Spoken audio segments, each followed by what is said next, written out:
My name is Brandon Patrick George. I am a flutist and I am a member of the wind quintet Imani Winds. I travel as a soloist and I am a faculty member at the Curtis Institute of Music in Philadelphia.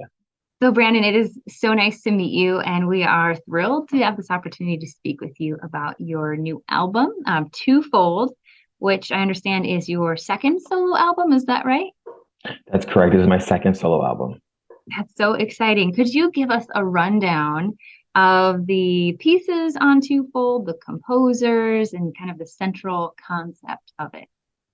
Sure. One piece that I spent a lot of time with was the solo sonata by Carl Philipp Emanuel Bach, one of our great works from the Baroque era, late Baroque era. And it was a work that I had lived with for many years, but it was a piece that I came to that was sort of like comfort food during lockdown in 2020. And then in 2021, I began to do recordings and performances again, but it was mostly by myself. I wasn't really making music with other people. But around the same time, I discovered that the great composer Saad Haddad had written a work, Tasso Solo 1, that was inspired by the Carl Philipp Emanuel Bach Sonata. And I said, oh my God, so cool. I should play these two pieces together.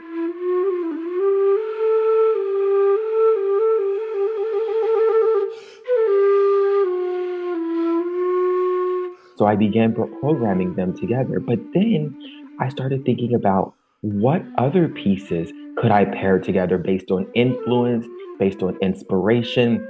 And so I was time with Toru Takemitsu, and I was playing his one of his final works, Air for solo flute.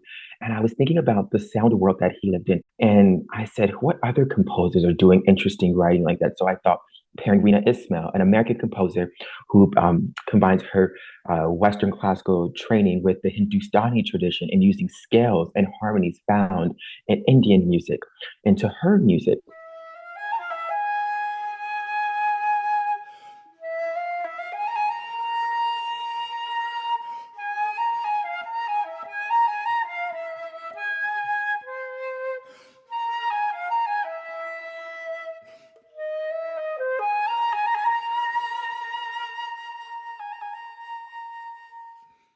And so I said, well, I have to play Rina.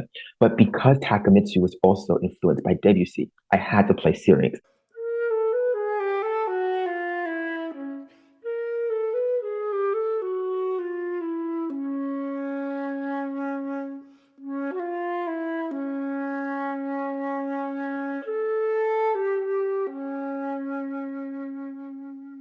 In the center of the album, we have Ruth Crawford Seeger, a great American composer known as the stepmother of Pete Seeger, but known for her work documenting American folk music for the Smithsonian with her husband, Charles Seeger.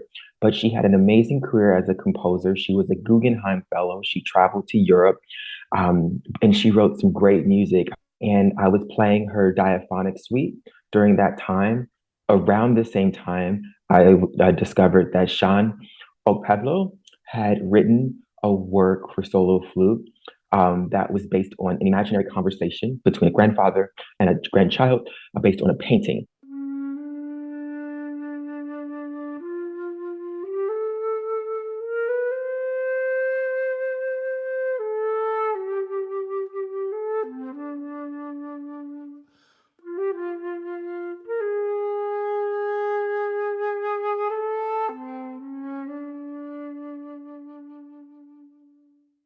Now, in Ruth Crawford Seeger's work, she also was experimenting with dialogue in music, and she wrote in what she called a verse form, where every musical line was either like a rhyme or like a response to the other.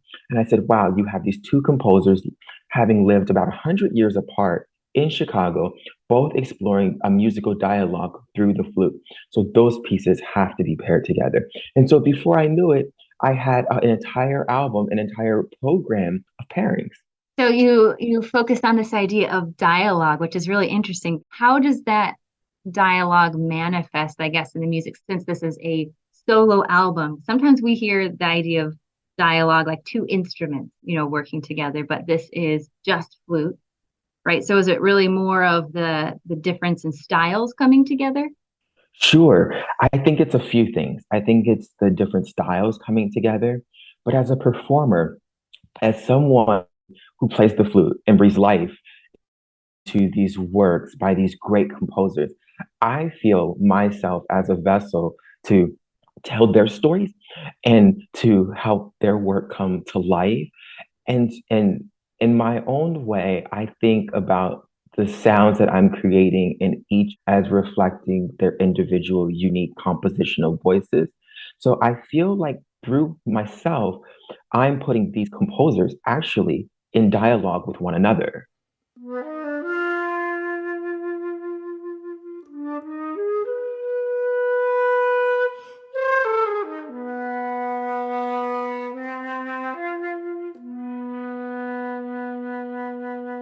When we're talking about the Western tradition, we're talking about a sense of form and structure that has been sort of developed over centuries. Also, tonality and harmonies that have developed through what we call music theory, if you will. Now, when you explore the music of the East and the sounds of these, you have to remember that there are completely different instruments. There's other instruments that exist in the East, but they are different. They make different sounds. Also, the harmonies are very different. The scales that we find in the Hindustani tradition are far more vast than the scales that we find in our 24 major and minor scale classical music, perhaps, and even a little bit more when we venture into whole tone, octatonic, pentatonic, and things like that. You really get a lot of that. And it's very rich. And it's for me, feels like rather than in classical music, Western classical, from as we know it, where you're supposed to exist sort of like in one world in any given tonality, because these harmonies are so rich and so complex, I feel like you live in many different worlds when you're exploring music, say from Japan, when you're thinking about Toru Takemitsu and how he treats the flute, this Western concert instrument that's made now, mine is made of gold, and you think that he grew up with the sounds of the shakuhachi. So these flutes that are made of wood, of bamboo, of all sorts of things. And so the tone quality from those instruments is different. The notes, the keys that you can play on those instruments is very different. So I feel like in this album, it allowed me to explore not just one sound, but many different sounds. I didn't think of myself as, playing the flute in a way where it just sounded like this one sound, maybe my own sort of identity in terms of flute tone, if you will. But what kind of sounds can I get that really get at what the composer was hearing and that they were trying to replicate?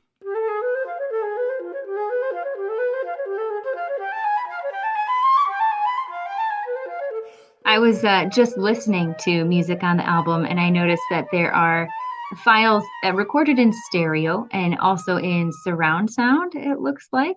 So, was the intent there just to create this immersive experience? Yeah, I think for me, one of the things that is tricky about recording is that it becomes so manufactured in a way you can't really imagine this person who's performing in the room with you. It sounds so perfected that it almost doesn't feel realistic.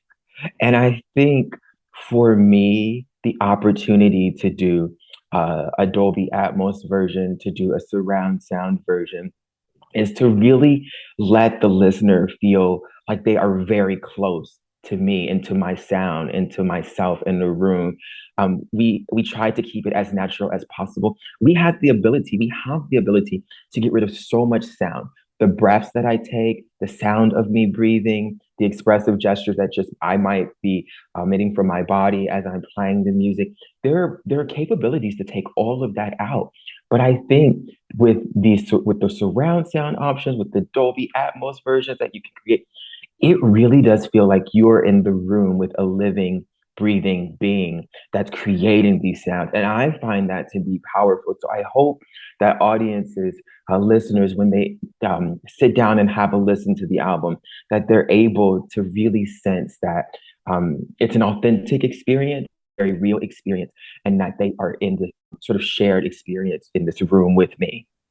I love your intentionality for maintaining that natural warmth and personality, feeling like we're there with you in the room as we're listening. And speaking of personality, we'd love to just get to know more about you as well. You mentioned being a member of the Imani Winds. Could you tell us about your experience with Imani?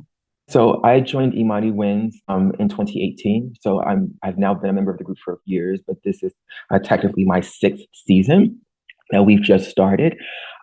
It has been a complete dream to be a part of a music ensemble that has transformed the musical landscape of chamber music in America, that actively commissions new works and seeks to bring diverse voices into the concert experience, that has championed outreach and education and valuing the work that we do in communities.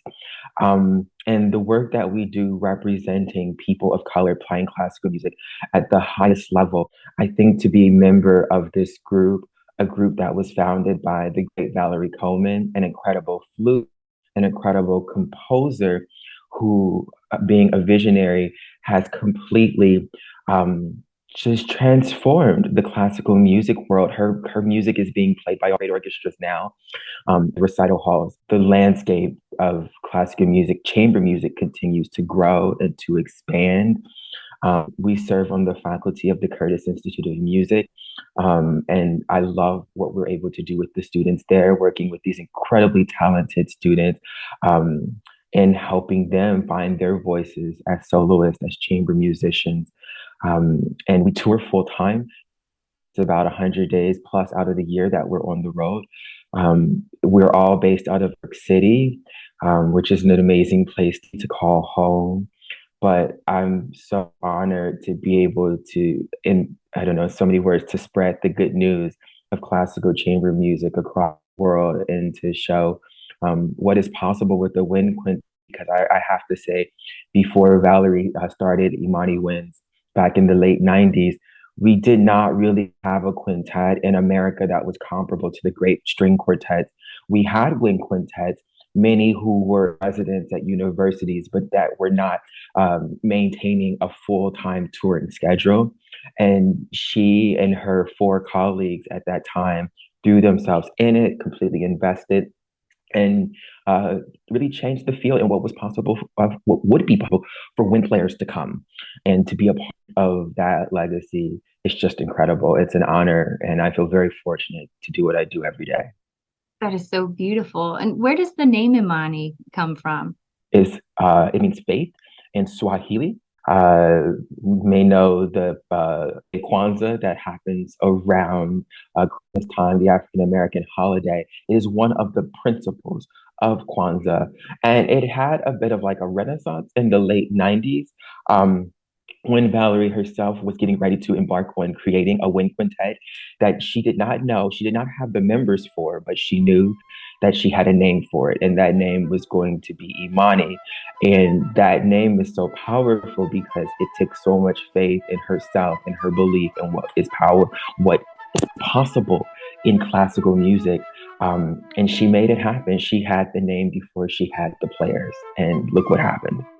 Something incredible for the entire country and beyond. I've been speaking with Brandon Patrick Gorge, who is a Grammy nominated flutist and also mastermind behind the album Twofold, which is now available online for streaming. Brandon, thank you so much.